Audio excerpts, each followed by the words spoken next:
सुप्रभात बच्चों, आज हम इस कालांश में बचेंद्री पाल द्वारा लिखा गया पाठ एवरेस्ट मेरी शिखर यात्रा पढ़ेंगे। इनके जीवन परिचय के बारे में थोड़ा सा जान लेते हैं। बचेंद्री पाल का जन्म उत्तरांचल के चमोली जिले में बंपा गांव में 24 मई 1954 को हुआ। उनकी मां का नाम हंसादेई नेगी और पिता किशन सिंह पाल थे। पिता पढ़ाई का खर्च उठाने में असमर्थ थे, अतः बचेंद्री को 8वीं के आगे की पढ़ाई का खर्चा सिलाई कढ़ाई करके जुटाना पड़ा। 10वीं पास करने के बाद बचेंद्री के प्रिंसिपल ने उनके पिता को आगे की पढ़ाई के लिए तैयार किया। इस प्रकार से उनकी पढ़ाई हुई। उन्होंने एमए किया, बीएड किया। इसके बाद पहाड़ों पर चढ़ने का शौक़ बचपन से ही इनको था। इनके बड़े भाई इन्हें पहाड़ पर चढ़ने से रोकते थे, किंतु छोटे भाई को, जो कि इनसे उम्र में 6 साल छोटा था, उसको पहाड़ों पर चढ़ने के लिए उकसाते थे। ये बात बचेंद्री पाल को बहुत बुरी लगती थी। उन्हें लगता था कि इतना भेदभाव क्यों होता है उनके साथ, क्या वे इतनी नाजुक हैं कि ऐसा कोई काम वे नहीं कर सकती, कोई हिम्मत वाला काम नहीं कर सकती। बहरहाल पहाड़ों पर चढ़ने की उनकी इच्छा बचपन में भी पूरी होती रही। चूँकि इनका परिवार साल के कुछ महीने एक ऊंचाई वाले गांव में बिताता था और फिर कुछ महीने पहाड़ के नीचे तराई में बसे एक गांव में। जिस मौसम में परिवार नीचे तराई वाले गांव में रहता था, उन महीनों में स्कूल जाने के लिए बचेंद्री को 5-6 मील पहाड़ पर चढ़ाई करनी पड़ती थी। इस तरह से इनकी शुरुआत ही पहाड़ों पर चढ़ने, बचपन से इनको पहाड़ों पर चढ़ने का अभ्यास था। तो ये इधर बचेंद्री की पढ़ाई पूरी हुई। उधर इंडियन माउंटेन फाउंडेशन ने एवरेस्ट अभियान जाने का साहस रखने वाली महिलाओं की खोज की। बचेंद्री इस अभियान दल में शामिल हो गई। ट्रेनिंग के दौरान बचेंद्री 7,500 मीटर ऊंची मान चोटी पर सफलतापूर्वक चढ़ीं। कई महीनों के अभ्यास के बाद आखिर वह दिन भी आ ही गया जब उन्होंने एवरेस्ट विजय के लिए प्रयाण किया। तो ये कहानी बचेंद्री के स्वयं के जीवन की है, किस प्रकार से उन्होंने पर्वतारोहण किया। हर वक्त हम ऐसा महसूस करते हैं इस कहानी को पढ़ते हुए कि मानो हम स्वयं बचेंद्री पाल के साथ में एक यात्रा पर निकले हुए हैं। चलिए इस पाठ को शुरू करेंगे। एवरेस्ट अभियान दल 7 मार्च को दिल्ली से काठमांडू के लिए हवाई जहाज़ से चल दिया था। एक मजबूत अग्रिम दल बहुत पहले ही चला गया था, जिससे कि वह हमारे बेस कैंप पहुंचने से पहले दुर्गम हिमपात के रास्ते को साफ कर सके। ऐसा होता है कि जो ट्रेंड अभियान में भाग लेने वाले जो भी ये कैंडिडेट्स हैं, इनके पहले भी एक दल को भेजा जाता है ताकि वो वहाँ पहुँच करके उन जगहों को आसान बनाए, वहाँ पर सारी व्यवस्थाओं को करे, तो उसको कहते हैं अग्रिम दल। तो बचेंद्री दिल्ली से 7 मार्च को निकलती हैं, लेकिन उससे भी पहले एक अग्रिम दल वहाँ रवाना हो गया था, जिसने इस आने वाले ये जो पर्वतारोही दल था इसके लिए सारी तैयारियां कर दी थी।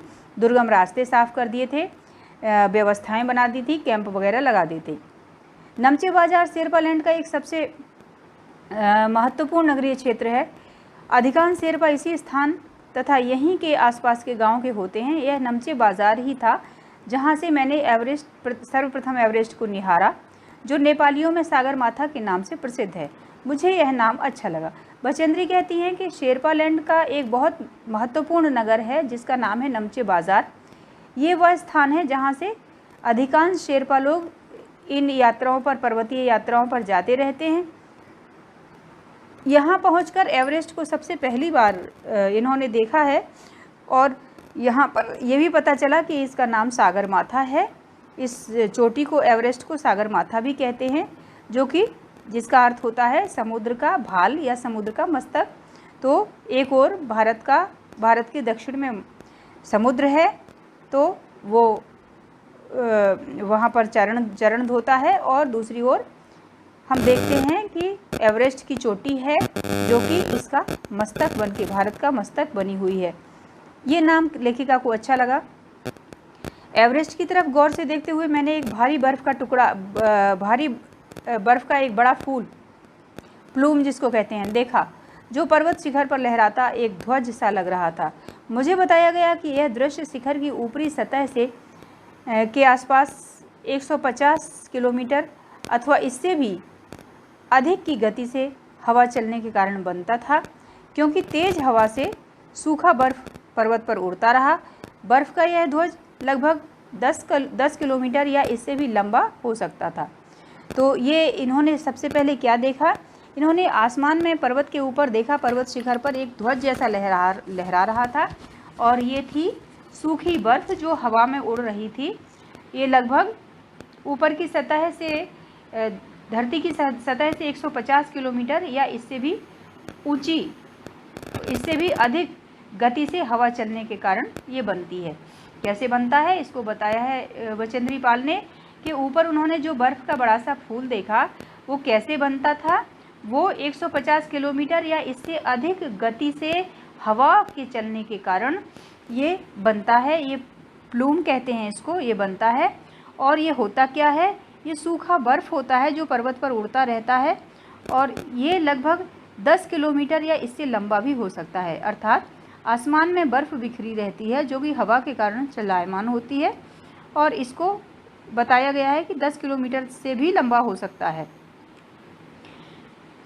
पर शिखर पर जाने वाले प्रत्येक व्यक्ति को दक्षिण पूर्वी पहाड़ी इन तूफानों को झेलना पड़ता था, विशेषकर खराब मौसम में।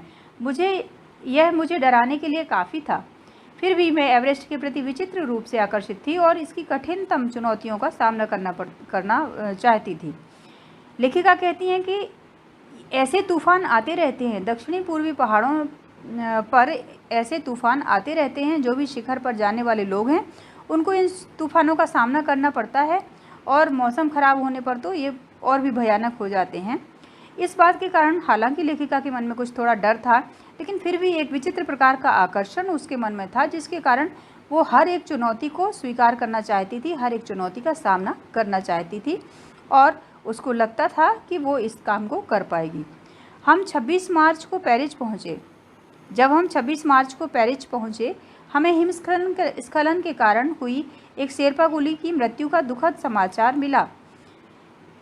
पेरिस वह स्थान है जहाँ पर इनको रुकना था, बेस कैंप इनका लगता वहाँ से, और वहाँ से फिर आगे इनकी यात्रा, पर्वतारोहण की वाली यात्रा इनको शुरू करनी थी। तो 26 मार्च को ये वहाँ पर पहुँच जाती हैं, और वहाँ पर जाते ही ये पता लगता है कि हिमस्खलन के कारण, मतलब हिमस्खलन होता है बर्फ़ के बड़ी बड़ी चट्टानों का फिसलना और फिसल के कहीं भी अव्यवस्थित रूप से गिर जाना, ये किसी दुर्घटना से कम नहीं होती है। ये एक प्रकार की बर्फ़ से संबंधित दुर्घटनाएं हैं। बर्फीले प्रांतों में हिमस्खलन जो है एक दुर्घटना होता है। तो इनको पता चला कि हिमस्खलन के कारण एक शेरपा कुली की मृत्यु हो गई। इसके कारण से इनका मनोबल थोड़ा सा डाउन हुआ, दुख हुआ इनको। खुम्बू हिमपात पर जाने वाले अभियान दल के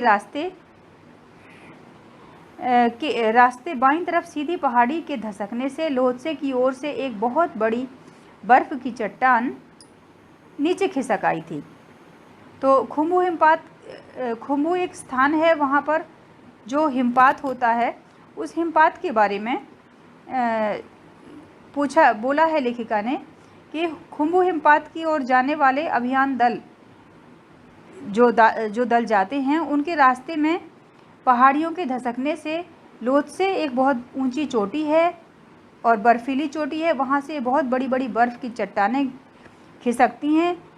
ऐसा होने के कारण से 16 शेरपा कुलियों के दल में से एक की मृत्यु हो गई और 4 घायल हो गए। तो ये वो कारण था। हिमस्खलन वाली जो घटना ऊपर बताई है, पेरिस पहुँच कर के जिस दुर्घटना का इनको पता चला, तो एक व्यक्ति जो एक शेरपा कुली की मृत्यु हो गई और 4 लोग घायल हो गए। ये टोटल 16 लोग थे। तो लोत्से की ओर से एक बहुत बड़ी बर्फ़ की चट्टान फिसल करके आई थी। इस समाचार के कारण अभियान दल के सदस्यों के चेहरों पर छाए अवसाद को देखकर हमारे नेता कर्नल खुल्लर ने स्पष्ट किया कि एवरेस्ट जैसे महान अभियान में खतरों को और कभी कभी तो मृत्यु भी आदमी को सहज भाव से स्वीकार करनी चाहिए। तो ये बात सुन करके सारा दल जो था वो विचलित हो गया। सारे दल को दुख भी हुआ और खतरे के कारण डर भी लगने लगा, क्योंकि ये भी उन्हीं रास्तों पर जाने वाले थे। तो इस स्थिति को देख करके कर्नल खुल्लर जो उनके नेता थे, उन्होंने बताया कि एवरेस्ट एक महान अभियान है और ऐसे महान अभियानों में कई बार हमको खतरों का सामना करना पड़ता है और ना कि खतरे, कभी कभी मृत्यु भी सामने आ जाती है। यदि ऐसा भी हो तो हमें ऐसे समय को स्वीकार करना चाहिए, सहज भाव से इन सारी घटनाओं को स्वीकार करने के लिए तैयार रहना चाहिए। उपनेता प्रेमचंद, जो अग्रिम दल का नेतृत्व कर रहे थे, 26 मार्च को पेरिस लौट आए। उन्होंने हमारी पहली बड़ी बाधा खुम्बू हिमपात की स्थिति से हमको अवगत कराया। ये होता है कि जो मुख्य पर्वतारोही दल जा रहा होता है, उसके पहले भी एक दल भेजा जाता है और वो इनकी सब में मदद करता है, रास्तों को तैयार करने में भी थोड़ी बहुत हेल्प करता है, सामान उपलब्ध करवाता है। इस प्रकार से ये काम इसके होते हैं। इनका जो अग्रिम दल था एवरेस्ट जाने के समय बचेंद्री पाल का, उसके उपनेता का नाम था प्रेमचंद। वे 26 मार्च को पेरिस लौट आए, यानी आगे के रास्ते के बारे में जान करके और जानकारी देने के लिए 26 मार्च को ये यहाँ मिलते हैं। आपको इससे पहले बताया था कि लेखिका भी 26 मार्च को 26 मार्च के दिन पेरिस पहुंची थी और उनसे भी पहले गए थे ये प्रेमचंद, उपनेता प्रेमचंद, जिन्होंने भी 26 मार्च को वापस लौट करके ये आगे जा कर के लौट के आए थे और इन्होंने बताया कि बहुत बड़ी बाधा जो इस रास्ते में है वो है खुम्बू हिमपात, मतलब हिमपात की बाधा। उन्होंने कहा कि उनके दल ने कैंप 1 जो कि 6000 मीटर की ऊंचाई पर था, जो हिमपात के ठीक ऊपर था, वहां तक का रास्ता साफ कर दिया है।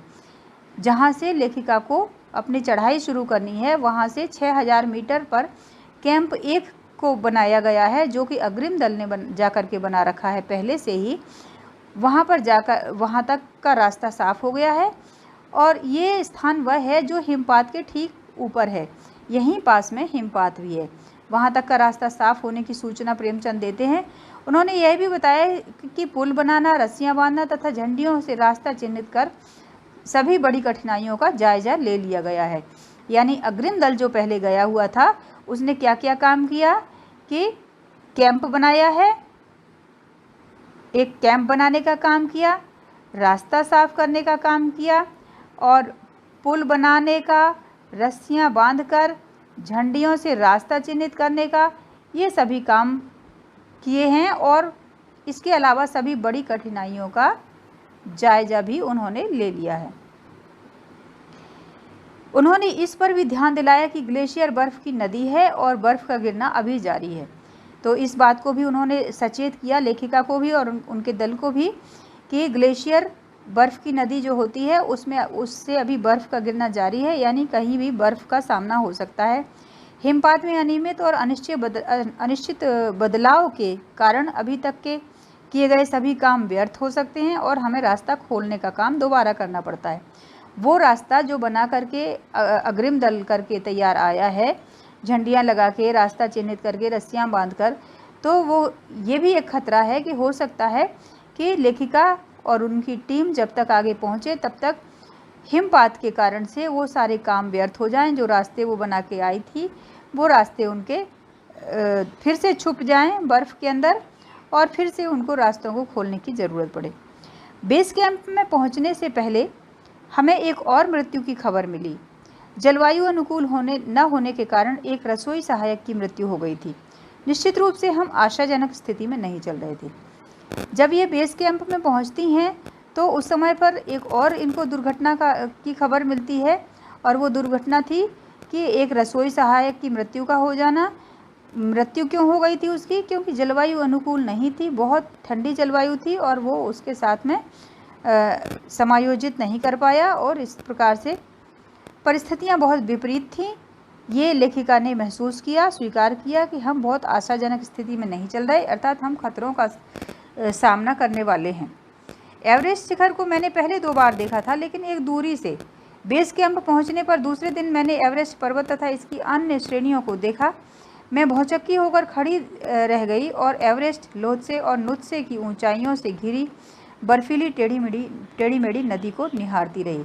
अब जब बेस कैंप में पहुंचती हैं लेखिका, तो वहां पर उन्होंने अब देखा तो इससे पहले जब भी उन्होंने एवरेस्ट को देखा था तो थोड़ा दूरी से देखा था, लेकिन अब उनको बिल्कुल पास से इन श्रेणियों को देखने का मौका मिला तो वो देखते ही आश्चर्यचकित हो गई। उनको लगा कि ये एवरेस्ट, लोत्से और नुत्से की ऊंची ऊंची चोटियां हैं, इनके बीच में बर्फीली टेढ़ी मेढ़ी नदी भी है, अर्थात ग्लेशियर भी बह रहे हैं, और ये ग्लेशियर कभी भी पिघल करके या टूट करके या किसी प्रकार से टुकड़े हो करके दुर्घटना के रूप में नीचे वाले लोगों की ओर गिरते भी हैं। तो इस प्रकार से ये सारी चीज़ों को देख करके खतरे का अनुमान लगाया बचेंद्री पाल ने। हिमपात अपने आप में एक तरह से बर्फ के खंडों का अव्यवस्थित ढंग से गिरना ही था। हमें बताया गया कि ग्लेशियर के बहने से अक्सर बर्फ़ में हलचल हो जाती है, जिससे बड़ी बड़ी बर्फ़ की चट्टानें तत्काल गिर जाया करती थीं और अन्य कारणों से भी अचानक प्रायः खतरनाक स्थिति धारण कर लेती थीं। तो ये वहाँ घटनाएं आम थीं। हिमपात होता है, हिमपात भी अपने आप में एक तरह से बर्फ़ के खंडों का गिरना होता है। हिमपात जब होता है तो ऊपर की चोटियों से टूट करके बड़े बड़े बर्फ़ के खंड नीचे गिरते हैं अव्यवस्थित। और ये भी होता है कि ग्लेशियर जो नीचे इसकी बर्फ़ की नदी बह रही है वो नीचे से अक्सर कर पिघली होती है और ऊपर की तरफ होती है सॉलिड, उस ऊपर की तरफ बर्फ़ जमी हुई होती है। तो कभी कभी उसके तल में हलचल होने के कारण से वो बड़े बड़े ऊपर की चट्टानों के ऊपर की बर्फीली चट्टानें जो हैं वो बड़े बड़े टुकड़े बर्फ़ के नीचे गिरने लगते हैं और ये कभी कभी बहुत खतरनाक रूप धारण कर लेती हैं, ऐसा होता है। तो ये सारी बातें लेखिका को पता चलती हैं। सीधे धरातल पर दरार पड़ने का विचार और इस दरार पर का गहरे चौड़े हिम विवर में बदल जाने का मात्र ख्याल ही बहुत डरावना था। लेखिका को जब इस बात का अनुमान लगा कि ये कितना खतरनाक हो सकता है, उन्होंने ये पाया कि ये बड़े बड़े ग्लेशियर के टुकड़े, बड़े बड़े बर्फ़ के टुकड़े ऊंचाई से नीचे गिरते हैं तो नीचे बड़ी बड़ी दरारें बना देते हैं और फिर धीरे धीरे ये जो गड्ढे पड़ते हैं ये चौड़े हिमविदर में बदल जाते हैं, मतलब बड़े बड़े से बर्फीले गड्ढे बन जाते हैं। और फिर कितना भयानक होता होगा, कहाँ कौन सा गड्ढा है, ऊपर से बर्फ़ जमी होने पर किसी को समझ में भी नहीं आएगा। तो इस स्थिति, ये एक भयानक स्थिति थी।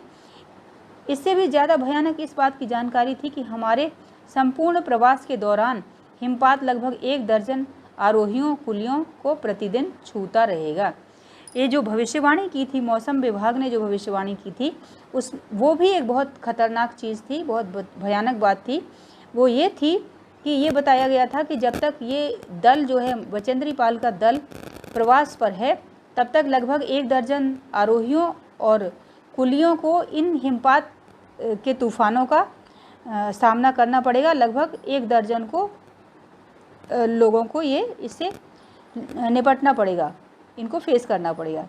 दूसरे दिन नए आने वाले अपने अधिकतम सामान को हम हिमपात के आधे रास्ते तक ले गए। डॉक्टर मीनू मेहता ने हमें एल्यूमिनियम की सीढ़ियों से अस्थायी पुलों का बनाना, लट्ठों और रस्सियों का उपयोग, बर्फ़ की आड़ी तिरछी दीवारों पर रस्सियों को बांधना और हमारे अग्रिम दल के अभियांत्रिकी कार्यों के बारे में हमें विस्तृत जानकारी दी। तो ये कुछ सामान लेकर के, अपनी ज़रूरत का सामान लेकर के आधे रास्ते तक पहुँची। मीनू मेहता जो कि एक अभियांत्रिकी सलाहकार हैं इस दल के, तो उन्होंने बताया कि कैसे एल्यूमिनियम की सीढ़ियों से अस्थायी पुल बनाते हैं, लट्ठों और रस्सियों का किस प्रकार प्रयोग करते हैं, बर्फ़ की आड़ी तिरछी दीवारों पर रस्सियों को कैसे बांधते हैं और अन्य तकनीकी कार्य कैसे करते हैं, इन सब चीज़ों की जानकारी मीनू मेहता ने इनको दी। तीसरा दिन हिमपात से कैंप 1 तक सामान ढोकर चढ़ाई का अभ्यास करने के लिए निश्चित था। रीता गोम्बू और मैं साथ साथ चढ़ रहे थे। हमारे पास एक वॉकी टॉकी था जिससे हम अपने हर कदम की जानकारी बेस कैंप पर दे रहे थे। कर्नल खुल्लर उस समय खुश हुए जब हमने उन्हें अपने पहुंचने की सूचना दी, क्योंकि कैंप 1 पर पहुंचने वाली हम केवल दो ही महिलाएं थीं। बचेंद्री पाल बताती हैं कि तीसरे दिन उनका काम था कि अपने सामान को लेकर के कैंप 1, जो कि पहला कैंप था, तक की चढ़ाई करनी थी और इनके साथ में इनकी एक मित्र रीता गोम्बू थी। तो ये दोनों ही महिलाएं केवल चढ़ रही थीं। इनके पास एक वॉकी टॉकी था। वॉकी टॉकी इस काम के लिए था कि जो भी वो कदम उठा रही हैं, जहाँ पर भी वो हैं, तो उस सब की जानकारी वो बेस कैंप को में बैठे हुए अपने मार्गदर्शकों को देती रहेंगी। तो वहाँ बेस कैंप पर कर्नल खुल्लर थे। उन्होंने जब ये सूचना सुनी कि ये कैंप 1 पर पहुँच गई हैं ये दोनों महिलाएं, तो उनको बहुत खुशी हुई, बड़े प्रसन्न हुए। अंगदोरजी, लोब्सांग और गगन बिस्सा अंततः साउथ पोल पहुँच गए और 29 अप्रैल को 7900 मीटर पर उन्होंने कैंप 4 लगाया। इनसे पहले एक टीम जा रही थी शेरपाओं की, एक बहुत मजबूत लोग थे ये लोग, और इनका काम था आने वाले पर्वतारोहियों के लिए कैंप का निर्माण करना, कैंप लगाना। तो इनके पहले ये अंगदोरजी, लोब्सांग और गगन बिस्सा ये सभी लोग जो है 7900 मीटर की ऊंचाई पर कैंप 4 लगा चुके थे। तो यह एक संतोषजनक प्रगति थी। ये इस काम को बड़ा संतोषजनक कहा जा सकता है, यानी काम इनका अच्छा चल रहा था। जब अप्रैल में मैं बेस कैंप में थी, तेंजिंग अपनी सबसे छोटी सुपुत्री डेकी के साथ हमारे पास आए थे। उन्होंने इस बात पर विशेष महत्व दिया कि दल के प्रत्येक सदस्य और प्रत्येक शेरपा कुली से बातचीत की जाए। जब मेरी बारी आई तो मैंने उन्हें अपना परिचय यह कहकर दिया कि मैं बिल्कुल ही नौसिखिया हूँ और एवरेस्ट मेरा पहला अभियान है। तेंजिंग हंसे और मुझसे कहा कि एवरेस्ट उनके लिए भी पहला अभियान है, लेकिन यह भी स्पष्ट किया कि शिखर पर पहुंचने से पहले उन्हें 7 बार एवरेस्ट पर जाना पड़ा था। तो वहाँ पर इनको स्मृति हो आती है, इनको बचेंद्री पाल को स्मृति हो आती थी है कि जब वो अप्रैल में बेस कैंप पर थी तो उस समय तेंजिंग जी, जो कि एक शेरपा हैं और पर्वतारोही हैं, प्रसिद्ध पर्वतारोही हैं, वे अपनी छोटी सुपुत्री डेकी के साथ यहाँ इनसे मिले थे और हर दल के हर एक सदस्य को उन्होंने अलग से बातचीत की थी, विशेष करके सबसे व्यक्तिगत रूप से बातचीत की थी। इस क्रम में लेखिका कहती हैं कि जब मेरी बारी आई तो मैंने उनको अपना परिचय ये कह के दिया था कि मैं बिल्कुल नौसिखिया हूँ, अर्थात मैं इस काम के लिए बिल्कुल नई हूँ, ये मेरा पहला अभियान है। तो तेंजिंग हंसे और उन्होंने कहा था कि एवरेस्ट उनके लिए भी पहला अभियान है। हमेशा इस प्रकार के काम ऐसा ही सोच कर करना चाहिए कि ये पहले अभियान हैं और इनमें सफलता उनको मिलेगी, ये विश्वास रखना चाहिए। क्योंकि वो उनके कंधे पर हाथ रखते हुए कहते हैं, उन्होंने कहा कि तुम पक्की पर्वतीय लड़की लगती हो, तुम्हें तो शिखर पर पहले ही प्रयास में पहुंच जाना चाहिए। तो वो ये विश्वास दिलाया तेंजिंग ने कि वे एक बहुत मजबूत पर्वतीय लड़की दिखाई दे रही हैं और पहले ही प्रयास में वो निश्चित रूप से पहुंच जाएंगी। 16 मई 1984 को बुद्ध पूर्णिमा के दिन में लोत्से की बर्फीली सीधी ढलान पर लगाए गए सुंदर रंगीन नायलॉन के तंबू के कैंप 3 में थी। अब ये कैंप 3 पर पहुंच गई हैं। 15-16 मई को लेखिका कैंप 3 में पहुंच गई हैं, जो कि लोत्से की बर्फीली सीधी ढलान पर लगाया गया है। लोत्से एक पर्वत की चोटी है और एक पहाड़ का नाम है। उस पहाड़ की ढलान पर कैंप 3 लगाया गया है, जो कि सुंदर रंगीन नायलॉन का बना हुआ है। कैंप में 10 व्यक्ति और थे। ये लोब्सांग, ताशरिंग, एंडी शेरपा और 8 अन्य शरीर से मजबूत और ऊंचाइयों में रहने वाले शेरपा दूसरे तंबुओं में थे। तो ये लोग वो हैं जो इनसे पहले जाकर के इनके लिए कैंप का निर्माण करते हैं और दूसरी सुविधाएं और ख़तरों का जायज़ा लेते हैं। तो इस प्रकार से ये 8 लोग ये थे और 2 ऊपर जिनका नाम बताया है, लोब्सांग और ताशरिंग। तो ये 10 लोग थे। 2 लेखिका के तंबू में थे और बाकी 8 लोग अन्य दूसरे तंबुओं में थे। इन लोगों का जो भी मार्गदर्शन रहता है उसके अनुसार ये पर्वतारोही जैसे कि बचेंद्री पाल वगैरह ये सब काम करते हैं। लेखिका बताती हैं कि मैं गहरी नींद में सोई हुई थी कि रात में 12:30 बजे लगभग मेरे सिर के पिछले हिस्से में किसी एक सख्त चीज़ के टकराने से मेरी नींद अचानक खुल गई और साथ ही एक ज़ोरदार धमाका भी हुआ। तभी मुझे महसूस हुआ कि एक ठंडी बहुत भारी कोई चीज़ मेरे शरीर पर से मुझे कुचलती हुई चल रही है। मुझे सांस लेने में भी कठिनाई हो रही थी।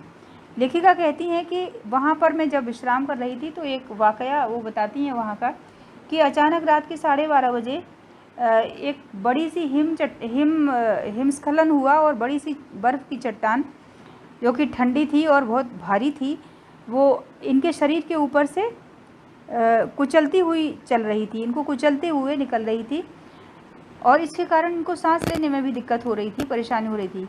यह क्या हो गया था? एक लंबा बर्फ़ का पिंड हमारे कैंप के ठीक ऊपर लोत्से ग्लेशियर से टूटकर नीचे आ गिरा था और उसका विशाल हिमपुंज बन गया था। यह हुआ था कि एक बहुत बड़ा बर्फ़ की चट्टान थी, बहुत बड़ी, जो कि लोत्से की पहाड़ियों की पर थी। आपको पहले ही बताया चुका है कि ये जो इनका कैंप 3 बना हुआ है, ये लोत्से की ढलान पर बना हुआ है। तो लोत्से पर्वत की बर्फीली चोटियों के टुकड़े टूटने से ये नीचे गिरा और फिर विशाल हिमपुंज बन गया और फिर छोटे छोटे टुकड़ों में बर्फ़ भी वो छोटे छोटे टुकड़ों में बिखर गई। एक ये सब चीज़ों ने, इनकी ये टुकड़े भी इतने छोटे नहीं थे, बड़े बड़े थे। तो इन सब चीज़ों ने एक ऐसा रूप लिया मानो कोई एक्सप्रेस रेलगाड़ी तेज़ी से भीषण गर्जन के साथ नीचे आ रही हो। तो ये सारे जो टुकड़े थे, जो चट्टान टूटी उसके आपस के टुकड़े थे, ये सारे फिसलते हुए तंबू में आके टकराए और तंबू को तहस नहस कर दिया। लगभग हर व्यक्ति को चोट लगी, लेकिन खुशी की बात ये थी और आश्चर्य की बात ये थी कि किसी की मृत्यु नहीं हुई। सब सकुशल रहे, थोड़ी बहुत चोटें लगाने के अलावा वो सब स्वस्थ थे।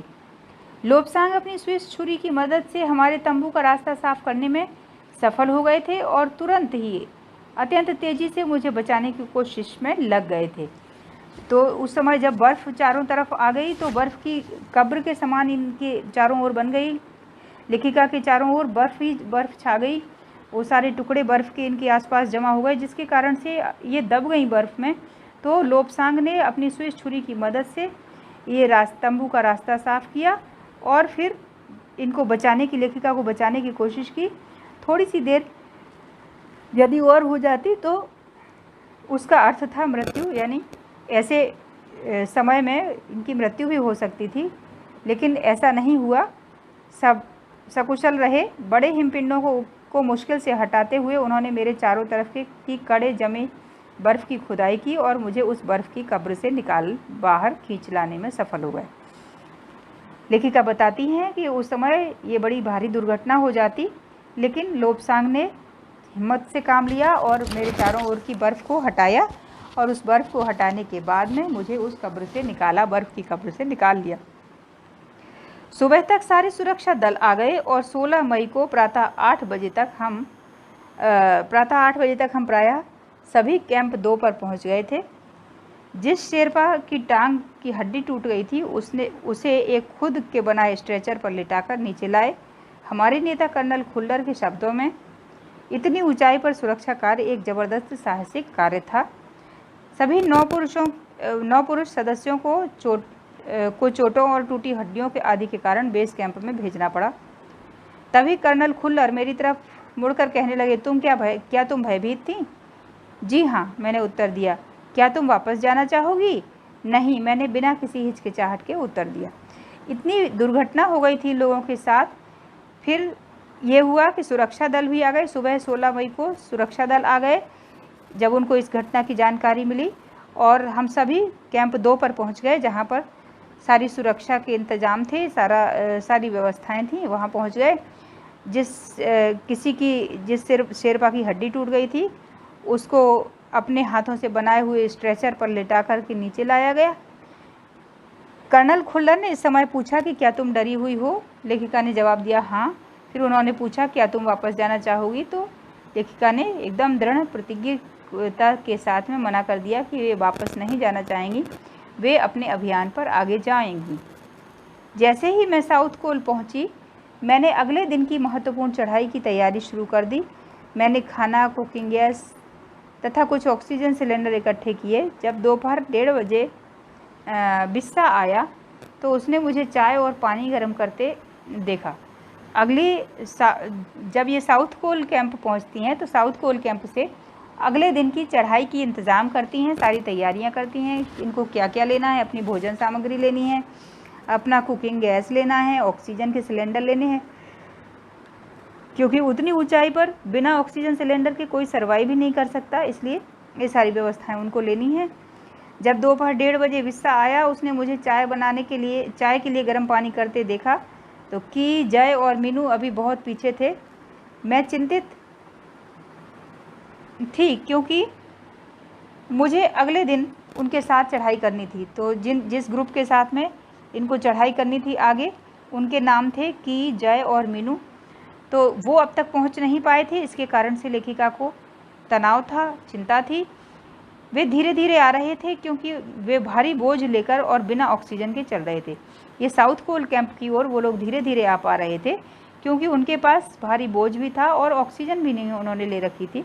इस कारण वो धीरे धीरे चल पा रही थी। दोपहर बाद मैंने अपने दल के दूसरे सदस्यों की मदद करने और अपने एक थर्मस को जूस और दूसरे को गर्म चाय से भरने के लिए नीचे जाने का निश्चय किया। तो वहाँ पास में ही दोपहर बाद इन्होंने, लेखिका ने, अगले दिन की तैयारी के लिए चाय और जूस का इंतज़ाम करने के लिए सोचा कि वो नीचे जाएंगी और कुछ इन सारे चीज़ों की व्यवस्था करके लेके आएंगी। मैंने बर्फीली हवा में ही तंबू से बाहर कदम रखा। जैसे ही मैं कैंप क्षेत्र से बाहर आ रही थी, मेरी मुलाकात मीनू से हुई। की और जय अभी कुछ पीछे थे।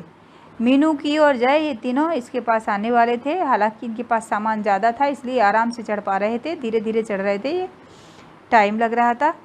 तो रास्ते में जैसे ही इन्होंने बाहर कदम रखा, एवरेस्ट इन्होंने बचेंद्री पाल ने अपने तंबू से जैसे ही बाहर कदम रखा तो उन्होंने देखा कि मीनू आ गया था। की और जय अभी और कुछ पीछे थे। मुझे जय जेनेवा स्पर की चोटी के ठीक नीचे मिला। तो जब ये आगे गई अपने लिए सामान लेने के लिए, बर्फ़, चाय और जूस वगैरह लेने के लिए, तो इन्होंने देखा कि आगे जय भी आ रहा है, जो जेनेवा स्पर की चोटी के ठीक नीचे इनको मिला। उसने कृतज्ञतापूर्वक चाय वगैरह पी, लेकिन मुझे और आगे जाने से रोकने की कोशिश की, मगर मुझे की से भी मिलना था। थोड़ा सा और आगे नीचे उतरने पर मैंने की को देखा। तो अब ये तीनों साथी इनको मिल गए बचेंद्री पाल को। सबसे पहले मिला मीनू, उसके बाद में जय मिला और उसके बाद में की भी इनको मिल गया। वह मुझे देखकर हक्का बक्का रह गया। तुमने इतनी बड़ी जोखिम क्यों ली बचेंद्री? ये जो बचेंद्री नीचे तक आई थी, इस बात के लिए वो कहता है कि तुमने इतना बड़ा रिस्क क्यों लिया, इतना बड़ा खतरा क्यों मोल लिया? मैंने उसे दृढ़तापूर्वक कहा, मैं भी औरों की तरह एक पर्वतारोही हूँ, इसलिए इस दल में आई हूँ। शारीरिक रूप से मैं ठीक हूँ, इसलिए मुझे अपने दल के सदस्यों की मदद क्यों नहीं करनी चाहिए? की हंसा और उसने पेय पदार्थ से प्यास बुझाई, लेकिन उसने मुझे अपना किट ले जाने नहीं दिया। वहाँ पर इनको की से भेंट हुई। की ने पूछा कि तुम क्यों इतने रिस्क उठा करके आई हो? तो इन्होंने कहा कि मैं स्वस्थ हूँ, शरीर से मजबूत हूँ, इसलिए मुझे अपने दल के सदस्यों की मदद करनी चाहिए, इसलिए मैं तुमको लेने के लिए, तुम्हारा सामान ले जाने के लिए नीचे तक आ गई हूँ। थोड़ी देर बाद साउथ कोल कैंप से लाटू और बिस्सा हमें मिलने नीचे उतर आए और हम सब साउथ कोल पर जैसी भी सुरक्षा और आराम की जगह उपलब्ध थी उस पर लौट आए। साउथ कोल पृथ्वी पर बहुत अधिक कठोर जगह के नाम से प्रसिद्ध है। तो साउथ कोल वो जगह है जहाँ पर जिसको पृथ्वी पर सबसे बहुत कठोर जगह कहा जाता है साउथ कोल को। लेकिन वहीं पर इन लोगों ने आश्रय लिया था। ये जो पूरी पर्वतारोही टीम जो थी, इसने वहीं पर आश्रय लिया था। वहीं पर लाटू और बिस्सा भी मिलने के लिए नीचे वहीं से उतर के आते हैं। बहरहाल इनका काम ये होता है कि ये वापस साउथ कोल पहुंच जाते हैं। अगले दिन मैं सुबह 4 बजे उठ गई, बर्फ़ पिघलाया और चाय बनाई। कुछ बिस्किट और आधी चॉकलेट का हल्का नाश्ता करने के बाद मैं लगभग 5:30 बजे अपने तंबू से निकल पड़ी। अंगदोरजी बाहर खड़ा था और कोई आसपास नहीं था। ये आगे निकल पड़ी अपनी यात्रा के लिए। थोड़ा सा कुछ खा के बर्फ़ पिघलाई, उसे चाय बनाती हैं और उसके बाद बिस्किट और आधी चॉकलेट इसका नाश्ता करके और फिर लगभग 5:30 बजे ये अपने तंबू से निकल जाती हैं। अंगदोरजी बाहर खड़ा था और कोई आसपास नहीं था। उस समय जब ये निकली हैं तो अंगदोरजी बाहर थे और कोई बाहर नहीं था। अंगदोरजी बिना ऑक्सीजन के ही चढ़ाई करने वाला था, लेकिन इसके कारण उसके पैर ठंडे पड़ जाते थे। ऑक्सीजन की कमी के कारण उसके पैर ठंडे पड़ जाते थे। इसलिए वह ऊंचाई पर लंबे समय तक खुले में और रात्रि में शिखर कैंप पर नहीं जाना चाहता था। इसलिए उसे या तो उसी दिन चोटी पर चढ़कर साउथ पोल पर वापस आ जाना था अथवा अपने प्रयास को छोड़ देना था। तो चूंकि परिस्थितियां ऐसी थी, उसको सिलेंडर लेना नहीं था, ऑक्सीजन उसको लेना नहीं था, बिना ऑक्सीजन के जाना था, तो उसको जल्दी से लौटना ज़रूरी था और जिस दिन गया उसी दिन उसको साउथ पोल पर वापस भी लौटना चाहिए था।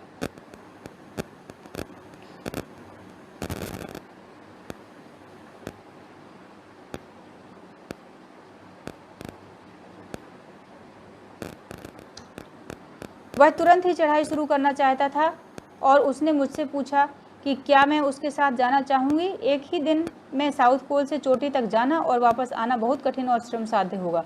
इसके अलावा यदि अंगदौर जी के पैर ठंडे पड़ गए तो उसके लौटकर आने का भी जोखिम था। मुझे फिर भी अंगदौर जी पर विश्वास था और साथ साथ मैं आरोहण की क्षमता और कर्मठता के बारे में भी आश्वस्त थी। अन्य कोई भी व्यक्ति इस समय साथ चलने के लिए तैयार नहीं था, लेकिन ये लेखिका को विश्वास था अंगदौर जी पर, तो इसलिए ये तैयार थी। सुबह 6:20 पर जब अंगदौर जी और मैं साउथ पोल से बाहर निकले तो दिन ऊपर चढ़ा आया था। अब ये 6:20 पर अंगदौर जी के साथ में साउथ पोल से बाहर निकल करके और आगे बढ़ने के लिए तैयार हुई। दिन ऊपर चढ़ा आया था, हल्की हल्की हवा चल रही थी, लेकिन ठंड भी बहुत अधिक थी। मैं अपने आरोही उपस्कर में काफ़ी सुरक्षित और गर्म थी। हमने बगैर रस्सी के ही चढ़ाई की। अंगदौर जी एक निश्चित गति से ऊपर चढ़ते गए और मुझे भी उनके साथ चलने में कोई कठिनाई नहीं हुई। अंगदौर जी बिना किसी उपस्कर के थे, तो इसलिए उनके ये उनके बहुत चैलेंजिंग काम था, उनके लिए बड़ा चुनौतीपूर्ण था। फिर भी अंगदौर जी एक निश्चित गति से ऊपर चढ़ते गए और लेखिका भी उसके साथ चल दी। जमे हुए बर्फ़ की सीधी व ढलाऊ चट्टानें इतनी सख्त और भुरभुरी थीं मानो शीशे की चादरें बिछी हों। हमें बर्फ़ काटने के फावड़े का इस्तेमाल करना ही पड़ा और मुझे इतनी सख्ती से फावड़ा चलाना पड़ा जिससे कि मैं उस जमे हुए बर्फ़ की धरती को फावड़े के दांत काट सकें। मैंने उन खतरनाक स्थलों पर हर कदम अच्छी तरह सोच समझ कर उठाया। ये होता है कि जब भी बर्फ़ जमी होती है तो उसकी सतह बहुत चिकनी हो जाती है और उस पर कोई भी फिसल सकता है। तो इसके लिए पर्वतारोही दल फावड़े का इस्तेमाल करते हैं। फावड़े से थोड़ा थोड़ा खोद देते हैं, जहाँ पर इनको कदम रखना है वहाँ पर थोड़ा थोड़ा बर्फ़ को खोदते जाते हैं, इसलिए इनके पैर रखने की जगह बनती चली जाती है और इस प्रकार से ये आगे बढ़ पाते हैं। तो इसलिए इनको यहाँ बहुत सावधानी से हर कदम को अच्छी तरह से सोच समझकर उठाना था। इन्होंने ऐसा ही किया। 2 घंटे से कम समय में ही हम शिखर कैंप पर पहुँच गए। अंगदौर जी ने पीछे मुड़कर देखा और मुझसे कहा कि क्या मैं थक गई हूँ। ये शिखर कैंप पर पहुँच जाते हैं। वहाँ पर अंगदौर जी इनसे पूछते हैं कि क्या मैं थक गई हूँ। मैंने जवाब दिया नहीं, जिसे सुनकर वे बहुत अधिक आश्चर्यचकित थे और आनंदित थे। उन्होंने कहा कि पहले वाले दल ने शिखर कैंप पर पहुँचने में 4 घंटे लगाए थे और यदि हम इसी गति से चलते रहे तो हम शिखर पर दोपहर 1 बजे तक पहुँच जाएंगे। तो उनको बड़ी खुशी हुई इस बात को लेकर के कि लेखिका ना ही तो थकी हैं और ना ही उनका हौसला गिरा है। इस संबंध में वो चर्चा करते हैं कि पिछले वाला जो ग्रुप था, पिछले वाला दल था, वो 4 घंटे में पहुंचा था, जबकि ये कुछ जल्दी पहुंच जाने वाले। लाटू हमारे पीछे पीछे आ रहा था और जब हम दक्षिणी शिखर के नीचे आराम कर रहे थे वह हमारे पास पहुंच गया। थोड़ी थोड़ी चाय पीने के बाद हमने फिर चढ़ाई शुरू कर दी। लाटू एक नायलॉन की रस्सी लाया था, इसलिए अंगदौर जी और मैं रस्सी के सहारे चढ़े, जबकि लाटू एक हाथ से रस्सी को पकड़े हुए बीच में चल रहा था। इस प्रकार से रस्सी के सहारे ये पर्वतारोही आगे बढ़ते हैं। लाटू ने ध्यान दिया कि मैं इन ऊंचाइयों के लिए सामान्यतः आवश्यक 4 लीटर ऑक्सीजन की अपेक्षा लगभग 2.5 लीटर ऑक्सीजन प्रति मिनट की दर से लेकर चढ़ रही थी। मेरे रेगुलेटर पर जैसे ही उसने ऑक्सीजन की आपूर्ति बढ़ाई, मुझे महसूस हुआ कि सपाट और कठिन चढ़ाई अब आसान लग रही है। अभी ऑक्सीजन की मात्रा लेखिका कम ले रही थी, इसलिए लग रहा था कि ये मुश्किल है चढ़ाई, लेकिन जैसे ही ऑक्सीजन की आपूर्ति बढ़ी इनके लिए चढ़ाई आसान हो गई। दक्षिणी शिखर के ऊपर हवा की गति बढ़ गई थी। उस ऊंचाई पर तेज हवा के झोंके भुरभुरे बर्फ के कणों को चारों तरफ उड़ा रहे थे, जिससे दृश्यता शून्य तक आ गई थी। मतलब दृश्यता शून्य तक आ जाने का मतलब आर पार का दिखाई देता नहीं है, आगे का दिखाई नहीं देता है। तो बर्फ़ों के कणों के ये फैलने के कारण से वहाँ दृश्यता शून्य हो रही थी। मेरी सांस मानो रुक गई। मुझे विचार कौंधा की सफलता बहुत नज़दीक है। 23 मई 1984 के दिन दोपहर के 1:07 पर मैं एवरेस्ट की चोटी पर खड़ी थी। एवरेस्ट की चोटी पर पहुंचने वाली मैं प्रथम भारतीय महिला थी। तो अचानक इनको एहसास हुआ कि ये सफलता के बहुत करीब पहुंच गई हैं और 23 मई के दिन 1984 के वर्ष में ये दोपहर को 1:07 पर एवरेस्ट की चोटी पर पहुंच गई थी। ये पहली महिला थी जिन्होंने इस चोटी पर विजय हासिल की थी, इस चोटी पर पर्वतारोहण किया था। एवरेस्ट शंकु की चोटी पर इतनी जगह नहीं थी कि दो व्यक्ति साथ साथ खड़े हो सकें। चारों तरफ हजारों मीटर लंबी सीधी ढलान को देखते हुए हमारे सामने प्रश्न सुरक्षा का था। हमने पहले बर्फ़ के फावड़े से बर्फ़ की खुदाई कर अपने आप को सुरक्षित रूप से स्थिर किया। ये चोटी इतनी ज़्यादा ऊंची थी और इतनी ज़्यादा शंक्वाकार थी कि वहाँ पर सब लोग, ये लोग जो थे, खड़े नहीं हो पा रहे थे। तो इसलिए वहाँ फावड़े से बर्फ़ को खोद करके उस अपने खड़े होने की स्पष्ट जगह बनाई, सुरक्षित होकर के खड़े हुए। इसके बाद मैं अपने घुटनों के बल बैठी, बर्फ़ पर अपने माथे को लगाकर